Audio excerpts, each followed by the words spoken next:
Señor Procurador General de la Nación, muchas gracias por aceptar esta invitación de Noticias Caracol. A usted muchas gracias por invitarme. Bueno, señor Procurador, el día tiene hoy como noticia el anuncio que hicieron las FARC desde Cuba, Iván Márquez, de que declaran un cese unilateral al fuego a partir del 20 de julio. Dicen ellos que como un gesto de buena voluntad por un mes, después de la ofensiva de los últimos meses, que ha generado tanto rechazo, tanta conmoción en el país. Usted, como uno de los hombres que más ha criticado lo que ha pasado dentro del proceso de paz, ¿cómo ve ese gesto de la guerrilla de las FARC? Mire, no es ningún acto de buena voluntad. ¿Por qué? Porque las cosas hay que verlas en perspectiva, es una película. Acuerden, primero, el presidente frente a la ola terrorista, frente a la incapacidad del Estado para contrarrestarla, manifestó la semana pasada, primero, que estaría dispuesto al desescalonamiento si observaba gestos de buena voluntad. A los 3 días, el señor Humberto de la Calle habló de aceptar el cese bilateral en determinadas condiciones antes de la firma del convenio, circunstancia que jamás había aceptado el gobierno nacional, teniendo en cuenta los riesgos que eso implica. Acto 3, los países amigos piden ese cese. Acto 4, la FARC manifiesta en la mañana de hoy su voluntad del cese unilateral para que negociar las circunstancias del cese bilateral. Es indudablemente una derrota. El gobierno está aceptando la posibilidad de pactar un cese bilateral previo a las conversaciones, previo a las firmas, a sabiendas de los riesgos que el cese bilateral implica, porque ello comporta que las conversaciones se extenderían indefinidamente. Eso dificulta las conversaciones, eso fortalece militarmente a la FARC. El aumento exponencial de la FARC en el año 82 fue debido precisamente a esas circunstancias. ¿A un cese bilateral? Más del 500%, de 1.300 hombres pasaron a 8.200 hombres a partir del cese bilateral. Lo que la ciudadanía quiere es que se firme, y que se firme un acuerdo razonable, sin impunidad. Lo que la FARC y el gobierno están haciendo, se vislumbra, es parar el terrorismo, y lo que la sociedad quiere es terminar la guerra con la firma rápida de un acuerdo, y de un acuerdo razonable sin impunidad. Señor Procurador, usted me dice al comienzo que el gobierno cedió ¿a qué o a quién? Cedió a la FARC. ¿Por qué? Cedió al terrorismo, porque precisamente ya el presidente lo había anunciado la semana pasada, que estará dispuesto a descalonar si había gestos. 48 horas después, Humberto de la Calle habla de que se aceptaría el cese bilateral antes de la firma, y hoy la FARC anuncia el cese unilateral para llegar al cese bilateral. No les quepa la menor duda que el gobierno va a aceptar el cese bilateral a sabiendas de los riesgos que eso implica para el proceso, para el ordenamiento jurídico y para el fortalecimiento militar de la FARC. Pero, señor Procurador, muchos en el país dicen, mire, ¿no es mejor negociar sin darnos, sin que haya hostilidades, sin que haya guerra? Es mejor acabar la guerra, y es mejor acabar la guerra firmando un acuerdo razonable, sin impunidad. El cese bilateral lo que hace es prolongar la confrontación. El cese bilateral lo que hace es fortalecer militarmente a la FARC. El cese bilateral lo que hace es neutralizar a las fuerzas militares. Eso es lo que pretende la FARC, y eso es lo que el gobierno sabe, lo que las fuerzas militares conocen. Esas eran las razones que el gobierno reiteradamente había señalado para decir que no habría cese bilateral antes de la firma. El cese bilateral se requiere después de la firma, cuando la FARC decida desmovilizar. Pero ayer el presidente, señor Procurador, en un intercambio con la gente, incluso con ustedes en la Procuraduría a través de Twitter, habló del desescalamiento como una fórmula para bajar la intensidad de la guerra mientras se sigue el proceso de paz, como una fórmula para evitar toda esta ofensiva tan espantosa de los últimos 2 meses. Mire, estamos recogiendo los frutos del desescalamiento. ¿Por qué, la procurador? ola terrorista es la consecuencia del desescalonamiento del conflicto. El gobierno suspendió los bombardeos como consecuencia de la suspensión. No, pero procurador, pero hubo ataques y hubo golpes de las fuerzas militares a la guerrilla. Ha habido una reducción ostensible de la capacidad ofensiva de las fuerzas militares durante el tiempo de las conversaciones. Como resultado de ello, la FARC se ha fortalecido militarmente. Mire, si es que la FARC inició un proceso deslegitimada políticamente, diezmada militarmente, y hoy la FARC está legitimada políticamente y fortalecida militarmente. Y estamos nosotros recogiendo las consecuencias de esa reducción de la capacidad operativa del Estado.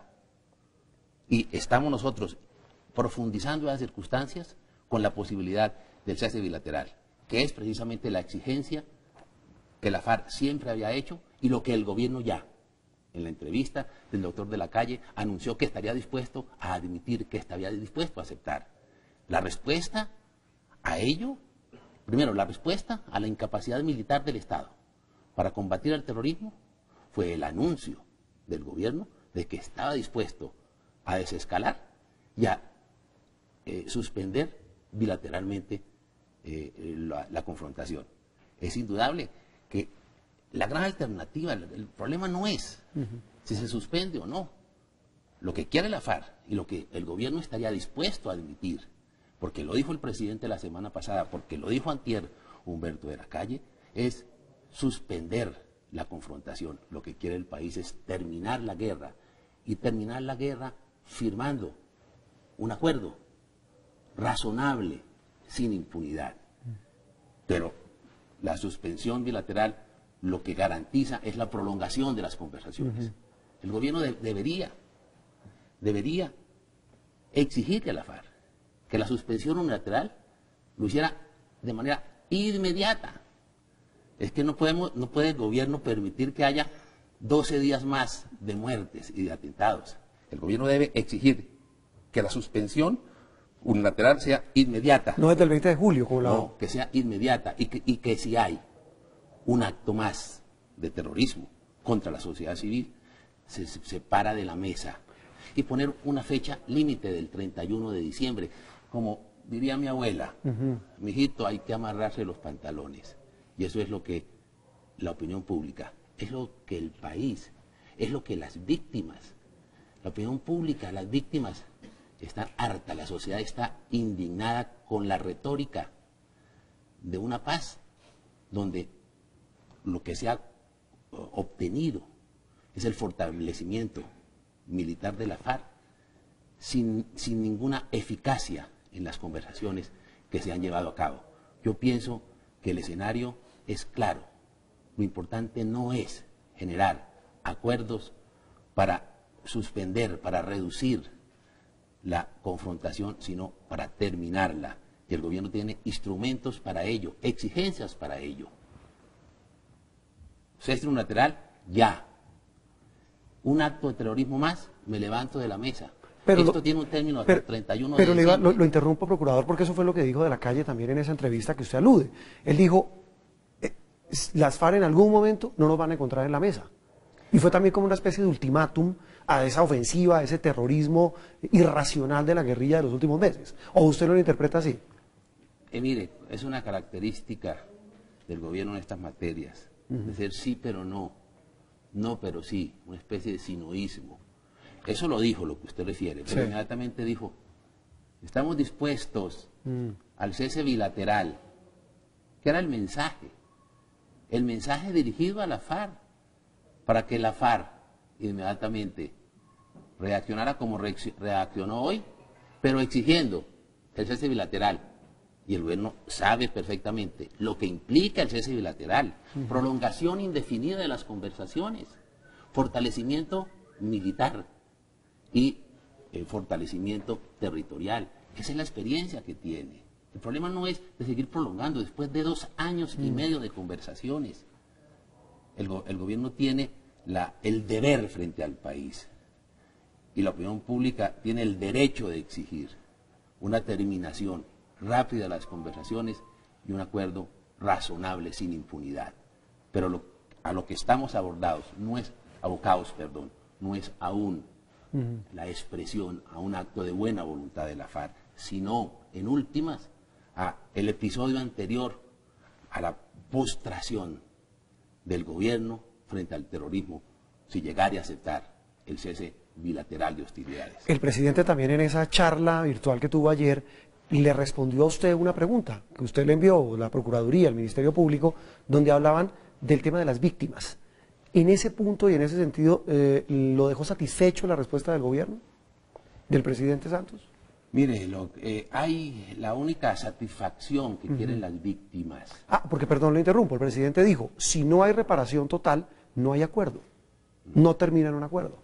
Mire, y lo primero que debe haber frente a ese tema es que la FARC reconozca su condición de victimaria, que hay una verdad no negociada, que haya justicia con penas privativas de la libertad y que haya reparación.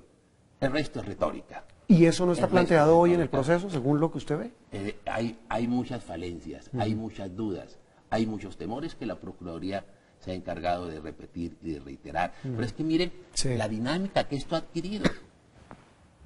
Y los hechos no me dejan mentir.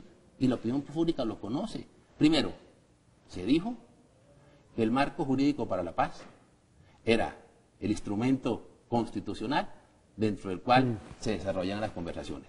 En la práctica, eso ha sido desconocido por el gobierno. Por ejemplo, la Comisión de la Verdad. Se señalaba que era el Congreso el encargado de definirla, y eso se definió en la mesa de La Habana. Y hay otros aspectos en materia de participación política y demás. Segundo, la fumigación, la suspensión de fumigaciones. Eso es una concesión que el gobierno le ha hecho a la FARC, que reiteradamente la FARC lo señaló, y el gobierno suspendió la fumigación, no como lo dice, para cumplir una orden judicial o fundado en un dato científico, una investigación científica. Ha sido parte de los acuerdos. O sea, fue una exigencia de la guerrilla. La FARC. Y en materia de participación política, igualmente la Corte Constitucional declara exequible el marco jurídico para la paz. Señaló claros límites en materia de participación política. El gobierno reiteradamente ha señalado que se debe reabrir el debate para, en últimas, remover los obstáculos que implica la decisión de la Corte Constitucional. Van a terminar aceptando la constituyente. El gobierno va a terminar aceptando la constituyente. Cuando radicalmente dice que no, es porque sí. Vuelvo y repito, sufren de sinoísmo. Lo dijo ya el exministro Néstor Humberto Martínez en su epilogar entrevista. Dijo dos cosas: el marco jurídico quedó pequeño, quedó estrecho. O sea, se necesitaría, según la constituyente. Y lo dijo el ministro Juan Fernando Cristo: constituyente sí, pero no ahora. Y lo ha exigido el fiscal y el presidente de la Corte Suprema.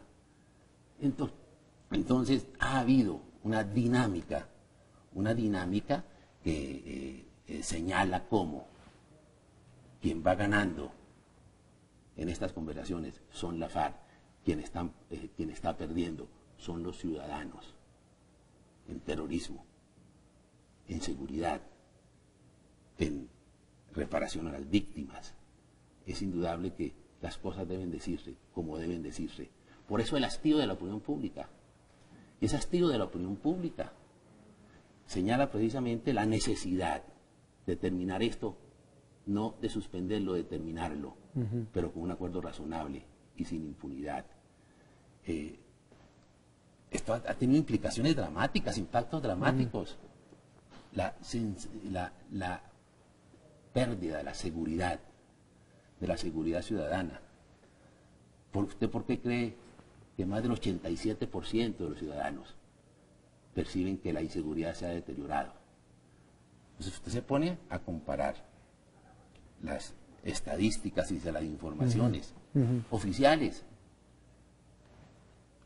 los secuestros se han incrementado, la extorsión se ha incrementado, Pero, procurador, los hurtos se han incrementado en más del 50%, si usted compara los datos del 2010 al 2014. pero viendo, por ejemplo, perdón, lo interrumpo, cifras del CERAC, procurador, que es una entidad seria, habla que durante la tregua anterior de las FARC se redujeron ostensiblemente casi un 80% las acciones terroristas en el país. Rota la tregua, rota esa tregua unilateral, lo que vimos fue lo que el país vio horrorizado. Todo lo que pasó en Tumaco, bueno, el acto de la muerte terrible y cobarde de estos militares en Cauca, que fue el motivo del rompimiento de la tregua, pero en medio de todo bajó la intensidad del conflicto. ¿No riñe un poco eso con esas observaciones, mire, procurador? hay dos cosas diferentes. Se lo pregunto para Sí, digamos, a que la gente entienda un poco. Hay dos cosas diferentes. Uno, el tema que usted, el tema último que usted plantea, sobre la reducción de los actos terroristas por parte de la FARC. Durante la tregua. Es la estrategia terrorista. En la tregua se reduce. En el rompimiento se potencia para lograr postrar o al gobierno o a la opinión pública a efectos de decir, de señalar, nosotros somos los partidarios de la paz, nosotros no queremos más muertes porque queremos el cese bilateral.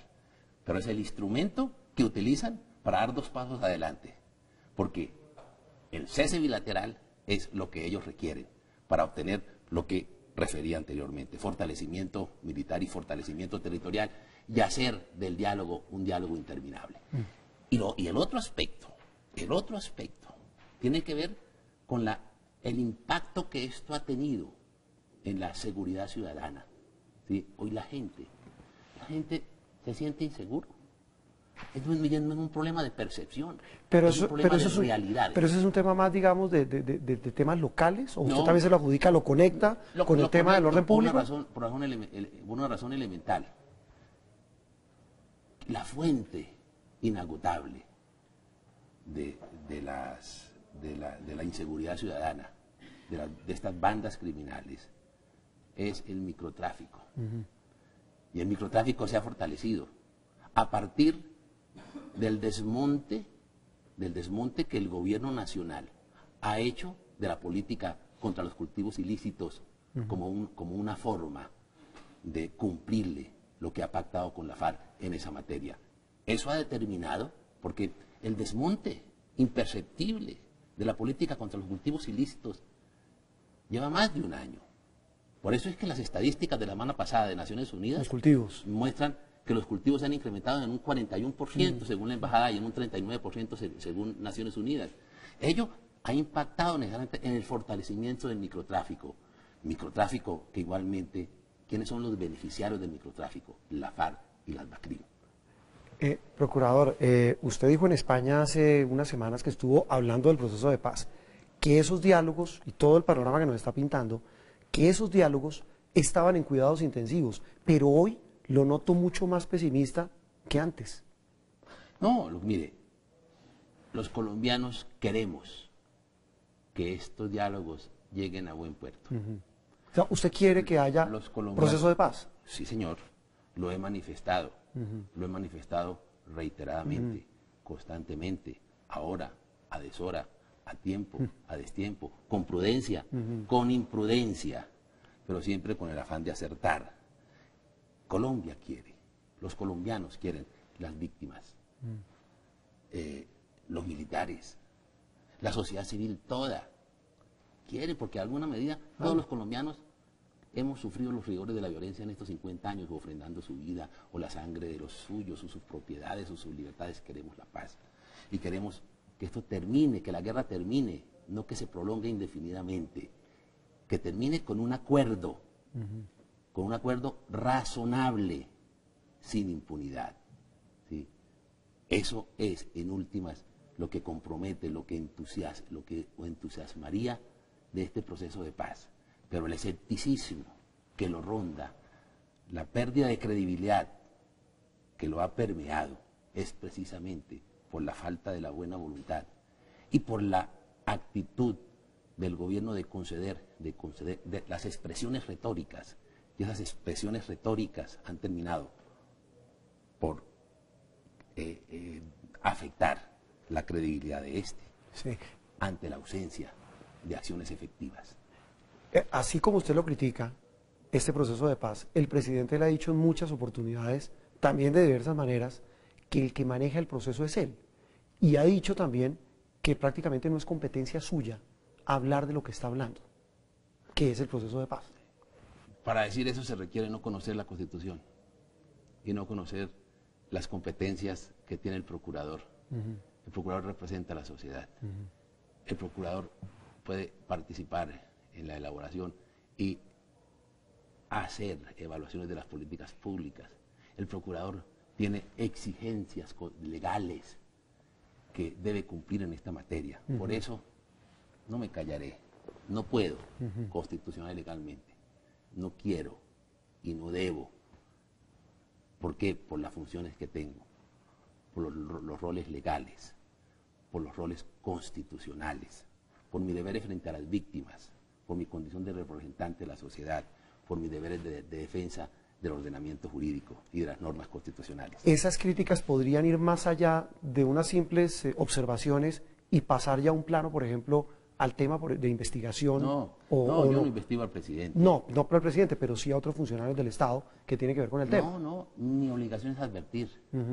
Yo soy un advertidor constitucional. Sí, pero si no le hacen caso... Bueno, yo seguiré advirtiendo. Esto no es un tema de definirlo mediante el ejercicio de funciones o competencias disciplinarias. No, tengo una obligación frente a la sociedad, una personería de la sociedad que lo estoy cumpliendo, que lo seguiré cumpliendo.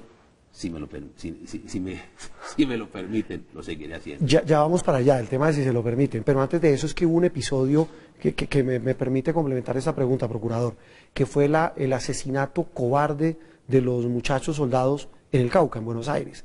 Se habló de algunos errores, el tema ya va en que incluso 2 de los militares que estaban en ese grupo están detenidos y procesados por diferentes hechos como omisión y tal vez dicen que no atendieron las órdenes de sus superiores.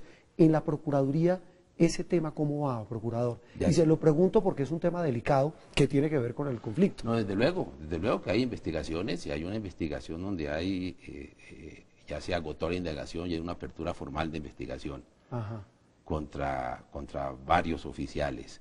¿Que estaban ahí o en dónde? ¿O en la zona? Que tenían que ver con los soldados muertos, que tengan que ver con el mando correspondiente. ¿Y esa investigación qué indica? La que tiene la Procuraduría hasta el momento. Pues ahí la hemos iniciado, hemos recaudado pruebas, se han recolectado infinidad de testimonios, se orden a obtener los insumos necesarios a fin de esclarecer exactamente las responsabilidades que en esa materia existieron. Pero es que se lo pregunto porque conecta con algo que usted ha dicho, procurador, y es el tema que según usted, la fuerza pública dentro de este proceso de paz ha bajado la intensidad de la ofensiva contra las FARC. ¿Eso se pudo haber presentado en ese episodio, por ejemplo? Pero ahí se presentan escenarios de carácter operacional, que son los que se deben evaluar en las eventuales responsabilidades que puedan existir. No de que no hayan hecho, porque incluso uno de los muchachos soldados sobrevivientes dijo, es que no nos llegó el apoyo aéreo. Todos esos aspectos se están valorando. Ustedes comprenderán que yo no puedo dar tips o insinuaciones sobre esa materia, pero la investigación está avanzando y está avanzando de una manera muy consistente y tenemos expectativas prontas de tomar decisiones en esa materia. Ahora sí entro en materia de lo último que usted decía. Si me dejan, voy a seguir hablando del tema. ¿Quién no lo va a dejar? Mire, si la demanda que hay contra mí en el Consejo de Estado, contra su elección, contra mi elección, tuviera exclusivas consideraciones jurídicas, yo estaría absolutamente tranquilo. Y desde luego, yo creo en la independencia y en la integridad del Consejo de Estado y de los consejeros de Estado. Pero vale la pena advertirlo, que hay un acuerdo no escrito entre el gobierno y la FARC para sacar al Procurador General de la Nación. ¿Cómo sabe usted eso, Hay procurador? razones, hay circunstancias que me permiten hacer esa aseveración. Hay razones políticas y razones criminales. Pero, las razones políticas ¿cuáles son? Sí. son del gobierno nacional. Las razones criminales lo son de la FARC. El gobierno ha venido hostigando, acosando, haciendo lobby en el Consejo de Estado para lograr que se anule la elección del Procurador General de la Nación. A mí me informan por diferentes vías de las reuniones, incluso de las insinuaciones que el gobierno hace a consejeros de Estado. Pero vuelvo y repito. ¿Quiénes se han reunido? ¿Quién del gobierno se ha reunido, procurador? Aquí lo grave no es Alejandro Ordóñez, sino es la pretensión de cooptar, de afectar la independencia de un órgano judicial. Pero vuelvo y repito, como conozco al Consejo de Estado, como conozco su integridad y su independencia, ello es garantía, pero eso no quiere decir que el gobierno no esté haciendo los esfuerzos en ese sentido. Ahora, pero procurador, lo interrumpo, es muy delicada la acusación. Claro. ¿Quién se ha reunido del gobierno? ¿Qué le cuentan a usted? Mire, en su momento. Con la gente del Consejo de Estado. En su momento, ello se conocerá. Pero es indudable que eso ha trascendido, y en los medios de comunicación lo ha dicho. Incluso ha habido denuncias de los mismos consejeros de Estado, denuncias de los consejeros de Estado sobre los intereses no jurídicos de alguna consejera que ha filtrado incluso informaciones a mis demandantes. Pero vale la pena advertir, no existe. ¿Qué consejera, procurador? No existe, yo no quiero referir nombres, quiero hablar de circunstancias, pero quiero advertir que no existe razón jurídica alguna para pretender anular la elección del Consejo de Estado. Del procurador, sí. Del Procurador General de la Nación. La reelección del procurador no estaba prohibida. Se prohibió hasta hace algunos días con el equilibrio de poderes. El procurador no designó a nadie irregularmente. Las designaciones que hizo está conforme a la Constitución y conforme a la ley. Las prohibiciones de para hacer esas designaciones hasta ahora aparecen en el equilibrio de poderes. No existe razón jurídica alguna, ni en la ley, ni en la Constitución, ni en los precedentes judiciales. Lo que existe son razones políticas del gobierno y criminales de la FARC. ¿Cuáles son las razones criminales de las FARC? ¿Cómo sabe usted como usted llama ese acuerdo entre gobierno y FARC para sacarlo usted? Eso no se requiere mayor esfuerzo dialéctico por la posición del Procurador General durante todo este proceso de paz. Pero digamos, procurador, ante una denuncia tan grave, digamos, ¿qué elementos hay para decir que las FARC y el gobierno, o el gobierno y las FARC, están de acuerdo para sacarlo usted? Mire,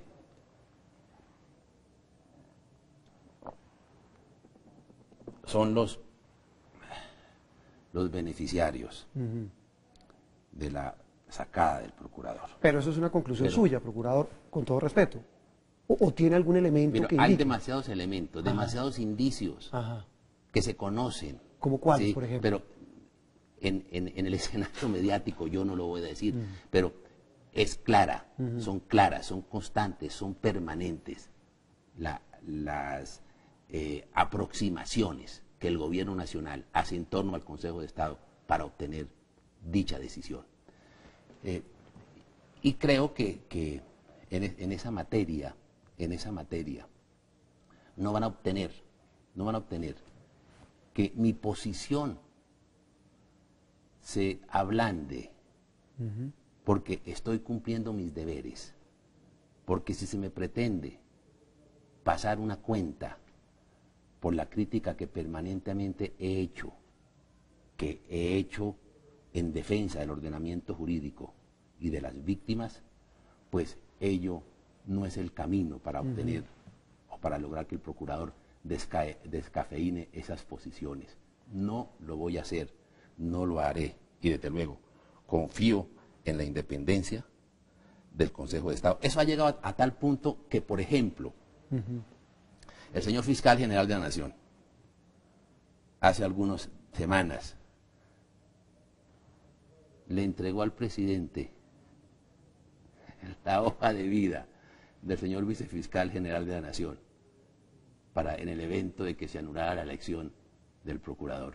¿Usted tiene esa información? Tengo esa información. Y otras, pero desde luego, tengo tranquilidad. Tengo tranquilidad porque el tema jurídico es claro. Tengo tranquilidad porque el Consejo de Estado es independiente. Tengo tranquilidad porque las decisiones que se vayan a tomar, si son en derecho, como aspiro y espero que lo sean, no pueden variar la legitimidad y la legalidad de mi elección. Pero eso, señor procurador, también, y ya para terminar, con todo respeto, es también condicionando la decisión del Consejo de Estado. En absoluto. Porque usted está diciendo que si lo sacan, no sería una decisión en derecho. No hay razones jurídicas eso para tiene ello. Claro. Lo tiene claro, con fundamento en la Constitución, en la ley y en los precedentes judiciales. Para sacar al procurador, por razones jurídicas, tendría que elaborarse una decisión así como un sastre elabora un vestido para variar la jurisprudencia y darle efectos retroactivos para afectar al Procurador General de la Nación. Por eso tengo tranquilidad. Yo no pretendo presionar al Consejo de Estado en absoluto. Quienes están presionando son otras instituciones. Pregunta final, procurador. En la eventualidad de que ocurra lo que usted teme que pueda pasar por esas presiones, ¿se lanza a la presidencia de la República? Y se lo pregunto porque muchos dicen, quienes lo critican, su posición tan fuerte frente al proceso de paz, entre otros temas, dicen que lo que usted está haciendo es campaña. Mire, después de las impertinencias del señor presidente de la República referido a ese tema, que me señaló como si yo estuviera haciendo política, en todas las entrevistas, esa es la pregunta obligada. Si va a ser candidato Pero o no. le debo decir una cosa, quiero ser buen procurador, quiero terminar el periodo, no tengo ahora cabeza para otra cosa, para cumplir mis deberes constitucionales, mis deberes legales, para representar a la sociedad, para garantizar sus derechos, para lograr en el escenario preventivo, en la intervención judicial y en el escenario disciplinario, ser un buen procurador. Pero no lo descarta. Mis aspiraciones, estoy, dijéramos, casado de manera indisoluble, mi matrimonio es indisoluble, usted lo sabe, con la Procuraduría hasta el último día y el último minuto de este periodo. Quiero pensar en ello, no me voy a distraer en temas diferentes a los de mis funciones, a mis deberes constitucionales, que lo estoy cumpliendo con decisión, con ahínco, con amor, ¿sí? Porque eso es lo que uno debe cumplir cuando tiene la investidura que tengo hoy. Señor Procurador, muchísimas gracias por haber aceptado esta invitación de Noticias Caracol. A usted. Muy amable.